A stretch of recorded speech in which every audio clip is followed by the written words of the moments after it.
Hazrat Anas radiyallahu anhu states, 8 men from the Aql tribe entered the presence of Allah's Apostle sallallahu alaihi wasallam and took an oath of allegiance to him on Islam. The climate of that area did not suit them. Their bodies got gaunt and they got ill. They complained against it to Allah's Apostle sallallahu alaihi wasallam.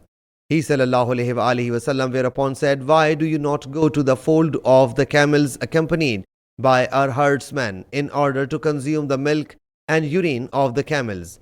They submitted, "Why not?" They went there, consumed the milk and urine of the she-camels and rallied. They murdered the huntsmen and fled away along with the camels. When this news reached the Prophet sallallahu alaihi wasallam, he sallallahu alaihi wasallam dispatched the people in their pursuit.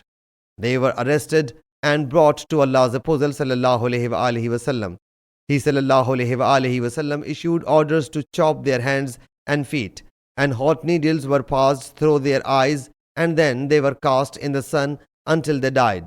Ibn Shahbaz's narration says, "Wattaradun na'am" and "Thummirat ayunuhum." Sahih Muslim Hadees number 4330.